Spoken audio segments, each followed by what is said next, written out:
Hi everybody, my name is Trevor. I'm Draco1967 on the ADV Rider Forums, and I wanted to give a little overview of my G-string ultralight soft rack setup.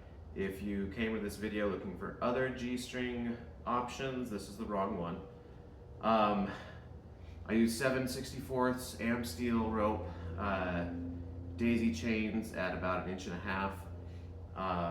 per loop, and I run it down from my rack to the foot peg, the Perun Moto passenger peg replacement bracket thingy, and then back up under the seat. I'll get some better pictures of what that looks like and throw them in the video as well. It's just looped on one end, goes down to the peg, up under the seat, down to the peg, and back to the rack, where I secure it with a trucker's hitch, and then just a couple of knots at the top to keep it tight. The string itself is 36 grams, 38 grams, something that's ridiculously light compared to everything else that's on the market.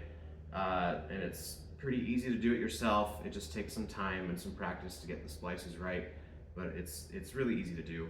Anyone can do it.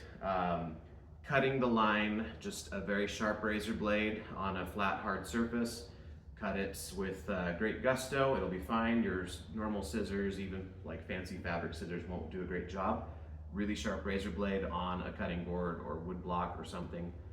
I just use volet straps. These are the 26, 25 inch straps, and they weigh 32 grams each, 1.2 ounces. And then I have the XL 33 inch.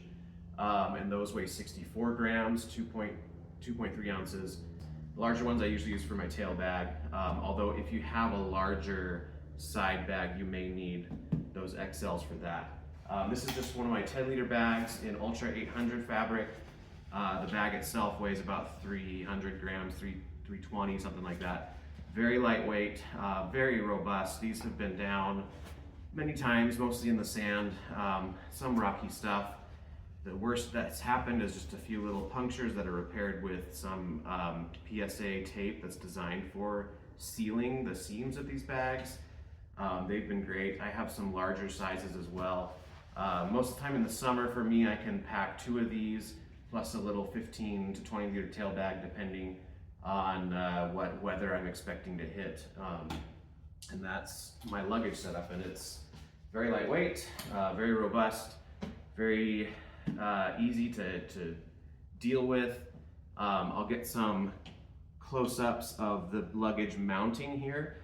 One thing that is important when you're putting the volet straps through the rack is that the little buckle end is towards the front, because when you loop it through and lock it in place, if it faces the other way, your leg or butt or whatever as you're riding can bump and release the strap. I have done that myself a few times, and the bag will usually fall when doing that. And here's some close-up of what the bags mounted look like. Straps running forward, the buckles towards the front end, because your leg or butt or whatever can easily bump this and release it in riding. I have done that mostly on my tail bag. The tail bag's an issue too. The butt will get hit, or the bag will get hit with the butt. Anyway, don't do that.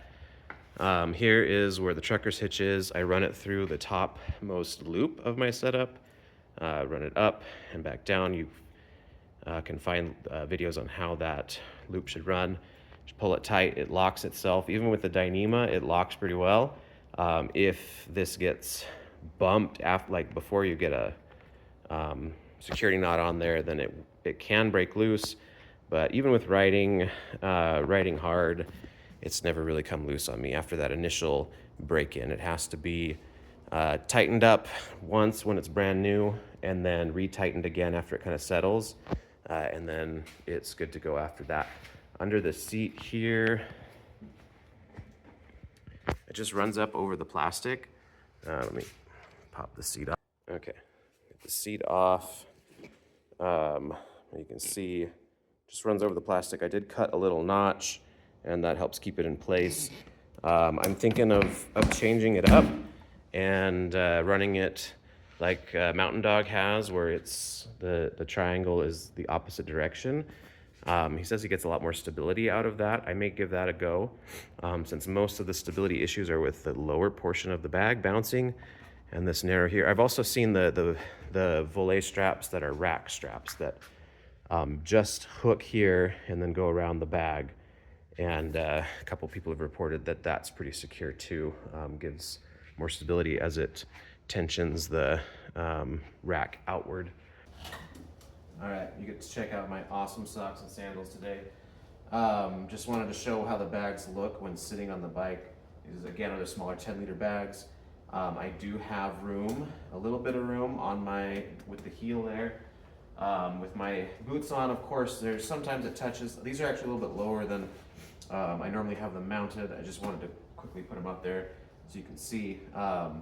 But they don't interfere. Like when I get way back on the seat, the back of my leg will hit it a little bit, but it's not preventing me from going back. It doesn't get in the way with standing.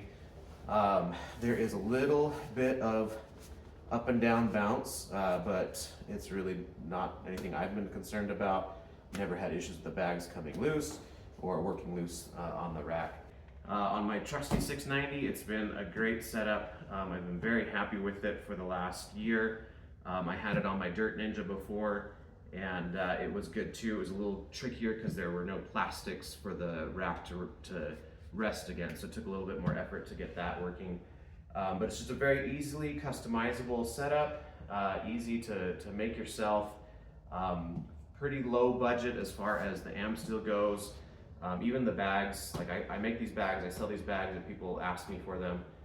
They're not terribly expensive, between $180 and $250 depending on size and materials. Yeah, just overall it's been a great setup. It handles much differently than when I had a heavier loadout a couple years ago. I've gone, from 45 pounds of luggage down to a little under 25. I'm at like 23 and a half, something like that, pounds, which is awesome. Anyways, let me know if you have any questions. Hit me up on the forum, and happy riding out there, guys. Stay light.